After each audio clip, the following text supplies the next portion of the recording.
These days, many people forget how popular Marty Feldman was. He was a writer first and foremost, but he was also a brilliant physical comedian. His distinctive bulging eyes was caused by an overactive thyroid, but he also had links to so many of the greats in comedy, writing for David Frost and Kenneth Horne, and working with the future members of Monty Python and the Goodies on Last 1948 show. Possibly Cho Pang. Ah, no, there are the two dragons, yes. Futong. What do you think, Roy Bell? He was given his own TV shows before going to America to work with Mel Brooks and Gene Wilder. Despite stealing the show in Young Frankenstein's silent movie, he was given his own films to write and direct. And that's where it all went wrong for Feldman. But the two films he made are definitely not as bad as their reputations make out. One was a spoof of old-fashioned heroics and swashbucklers with an absolutely brilliant cast. The other was a dark satire on commercialised religion in America. So this episode is something of a two-in-one, as we look at the forgotten two Hollywood films of a comedy great. Plus we have a few rare tidbits from the archives. Some haven't been seen in over 40 years.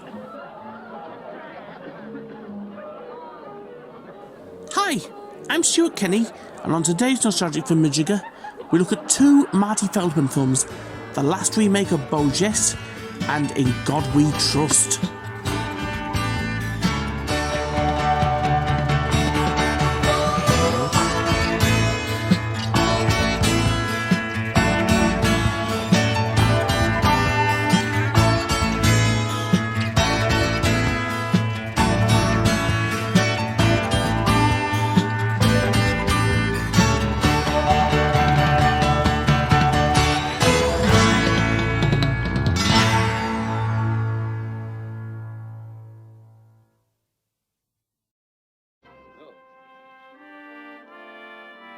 Our story begins in 1970. Marty Feldman had his own BBC series and had appeared in Richard Lester's The Bed Sitting Room, and he was given a starring role in the comedy Every Home Should Have One. Every home should have one. Every home should have one. Every home should have one. Every home should have one. Every home should have one. Cool as Mountain Dew. With his star on the rise, Feldman was poached by Lou Grade and given his own show on ITV, the Marty Feldman Comedy Machine, co-produced with ABC in America. It had sketches, musical numbers, special guests, animated bits by Terry Gilliam, and weird interpretive dances done to Spike Milligan's poetry. On the ning-nang-nong when the cows go bong, and the monkeys all say boo. There's a nong-nang-ning where the trees go ping and the tree chops jibber-jabber-joo. On the nong-ning-nang all the mice go clang and you just can't catch them when they do. So it's ning-nang-nong, the cows go bong. Nong-nang-ning, the trees go ping. Ning-nong-nang, the mice go clang. What a noisy place to belong is the ning-nang-ning-nang-nong. Ta-ding-dang-dong, ta-ding-dang-dong, ta-ding-nang-ning-nang-dong. But most of all, it gave Feldman a chance to do silent comedy skits in a tribute to his hero Buster Keaton.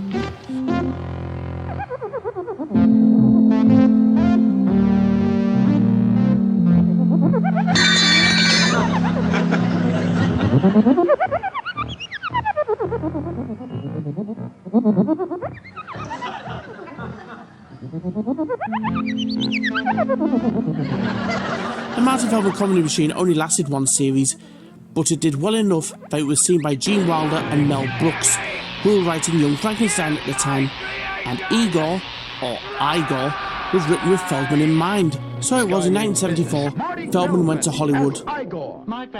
His performance was a triumph, and he reunited with Wilder a year later on The Adventure of Sherlock Holmes' smarter brother. Do you have a brother whose first name is Sherlock? I do not. You do have a brother? I do. Might I inquire as to his first name?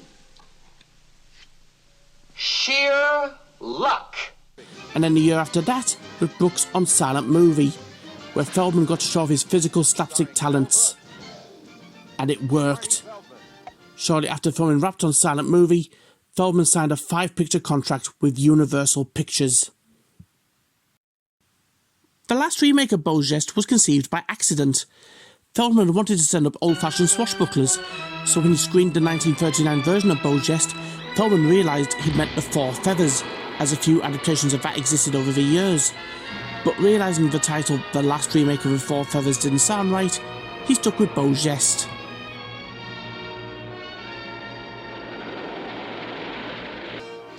Filmed in Ireland and Spain, it focuses on the identical twin brothers Beau Geste, played by Michael York, and Digby Geste, played by Feldman. Didn't show so much on me.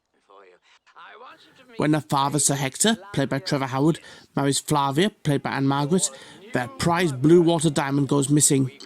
Look! What? There! Where? Here! Where? Gone! What? It! Digby ends up in jail, while Beau runs away with the diamond and ends up in the French Foreign Legion in North Africa, under the rule of a tyrannical Colonel Markov, played by Peter Ustinov. And I despise you all. And I don't even know you yet, gentlemen. Komm, mein Pferdchen. Hopp, hopp, 1, 2, Leichen, Vienna. Hoch, Reitschule, hoch, look. In time, my contempt for you will blossom into revulsion and disgust. Digby escapes from jail and joins his twin brother in North Africa. This is a very funny film, and Feldman is such a natural slapstick comedy, and it's a good combination of so many comedic influences, and it also makes fun of film cliches.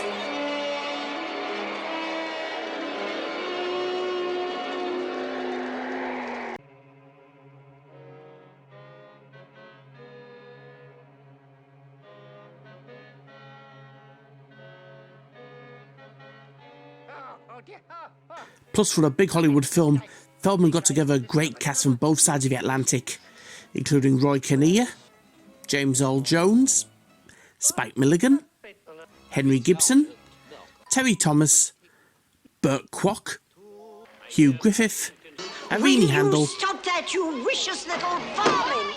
and Blakey of On the Buses. I've also found this rare news report done by RTE Ireland while they were filming out at Adair Manor in Limerick. And very tight to each other, tight shoulders like that. Drive on. Come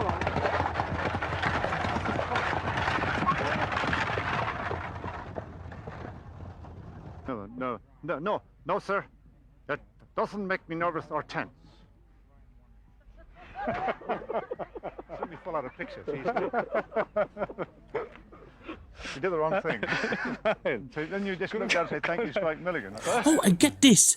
The child Feldman got to play his younger self in the film, Michael McConkie, 40 years later became Michael McDonagh, a Sinn Féin politician and Lord Mayor of Dublin a couple of years ago. Not making this up. However, despite Feldman's confidence as a first-time director, the production was hampered by numerous problems, from Feldman getting the chickenpox out in Ireland, delaying production by 10 days, to bad weather and filming in Spain. But this was just a fake war. The real problems began after Feldman had wrapped filming. He presented his cut to Universal in early 1977, and they just didn't understand it. It was very disjointed and very peculiar, although there are some who have seen his cut and found it hilarious. Universal sent Feldman on a promotional trip in Europe, and Universal recut his film. Feldman was horrified, especially as his cut had got better scores with the test audiences.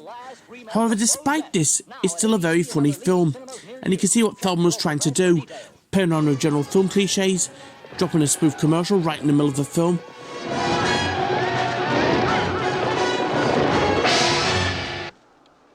We interrupt this important battle to bring you the news that the score is 23 dead, 7 wounded on either side. We'll be right back to the action right after this message. Shalom, salam, welcome, Effendis. I want to tell you something. You want a good set of humps? Come to Camelot. Come to Hakim's Camelot. I've got here the best deals in town. Look at this here. This is a customized animal. This is a beauty. This one has been just recently rehumped. Comes with an automatic mouthwash. You can't miss a deal like this. Here, we got a bargain of the week. One lady owned a camel. This camel has never gone anywhere. Just stood around looking good.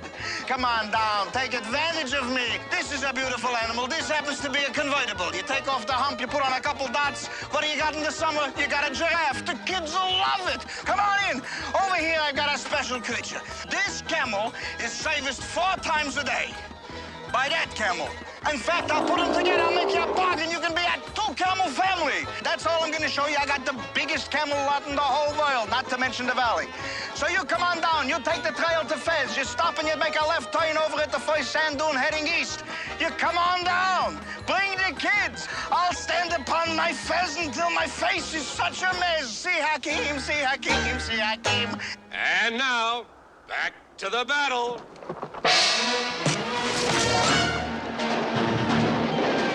And doing a full-on black and white silent comedy Prison Escape.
It's worth it for the cast, and there are some good jokes in the film.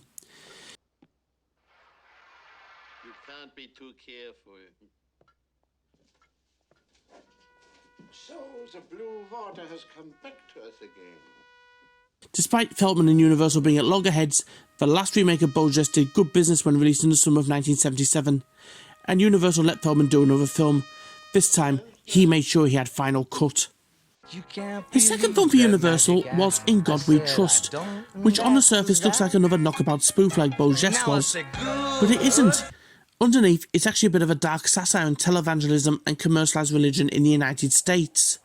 The film has Feldman as Brother Ambrose, a Trappist monk who has spent all his life in a secluded monastery, and is sent out into the world to find the corrupt televangelist Armageddon T. Thunderbird, a very creepy and sinister turn by Andy Kaufman, who works for the money-obsessed Church of Divine Prophet to help save Ambrose's monastery from bankruptcy, but Armageddon has plans for Ambrose. Spoke to him, and do you have any idea where he is right now? No! God is in the hospital.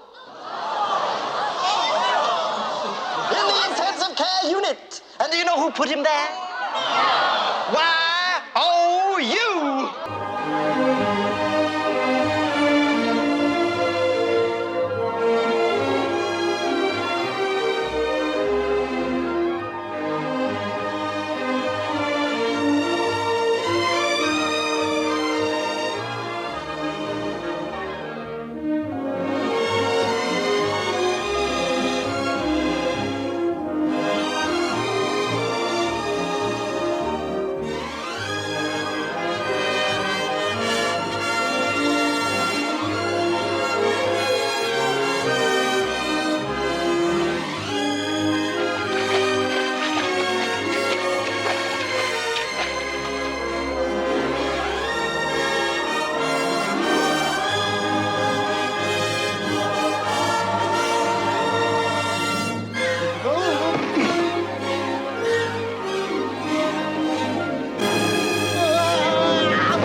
While in Los Angeles, Ambrose also encounters seedy evangelist Dr. Sebastian Melmoth, played by Peter Boyle, and prostitute Mary, played by Louise Lasser.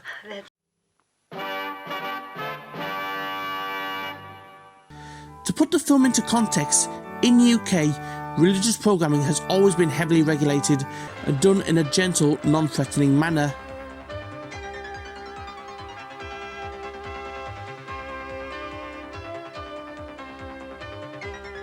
Whereas in America, is the name of the message. And that night, God dealt with hearts and lives. He said, I got up this morning determined to end my life. there is no regulation, and it asked for money with phone numbers for credit card donations. This was Feldman's target, how the rich and powerful use religion for their own gain. I'm asking you, and you.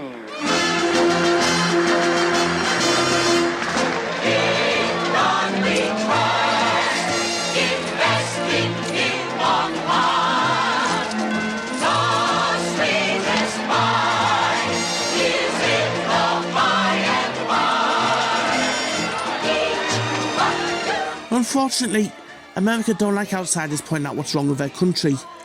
It didn't help that Feldman had cast Richard Pryor as God. Richard Pryor is you. Richard Pryor? Richard Pryor is me! Oh, that's lie. I never open up no sea. I'm afraid of water. So you can see why this film would ruffle a few feathers. Feldman was able to get final cut with In God We Trust, and he was more confident second time round as director. And it's a more focused and linear work, less wacky and off the wall than Beau Geste was, although it has Feldman doing some good stunts. And it has a couple of musical numbers too, including this one with Brother Ambrose working for the Church of Divine Prophet. In God we trust, invest in Him on high. The sweetest wine is in the by and by. Though stocks may fall and worldly shares may crash, our share of heaven's safe in good hard cash. Give unto Him the monies heaven spends.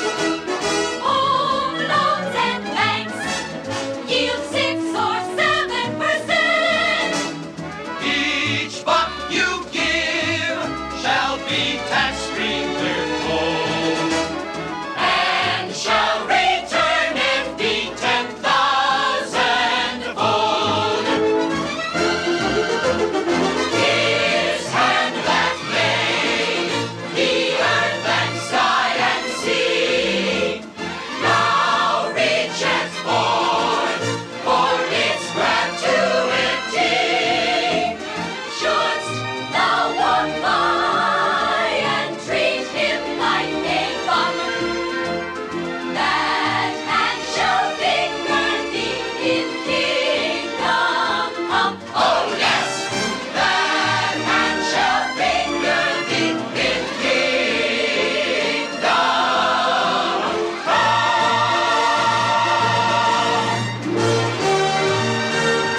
Oh, and there was a Happy Birthday Jesus song.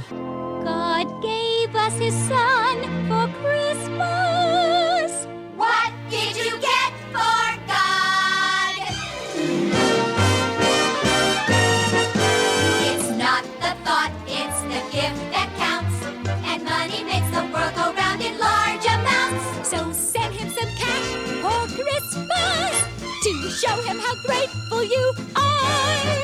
God rest ye merry gentlemen, let nothing you dismay. Remember while you're resting, He's on double time today.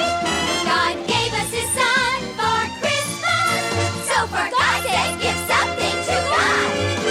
Yes, go and give something to get up, and give something to get out, and give something to G-O-D. Get out and give something to God. G-G-Ray. Feldman even had Harry Nilsson do the theme, Good for God, which was a re-recording of a song Nilsson did for his 1975 album, Do It On One Day. Although Feldman had little trouble making the film, he would soon pay the price with Universal. Unlike with Beau Geste, The test screenings were brilliant, but Universal hated Feldman's cut and were convinced the test scores were being rigged by Feldman. They tested it 3 times, one of them by another studio, but it still got glowing ratings. Universal got revenge by delaying the film by several months and dumping it on release in September 1980. Feldman's deal at Universal was cancelled as a result. Critics didn't think much of this either, calling it a cash-in on Monty Python's Life of Brian. Not quite so. Feldman knew what he was doing, and he tackled financial corruption and televangelists head-on in this film.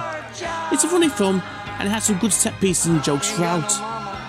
And it's only ever been shown in the UK once, on Channel 4 in 1992. Feldman's career dwindled, and he was planning a comeback. Unfortunately, he died in September 1982 while making Yellowbeard for his old friend Graham Chapman.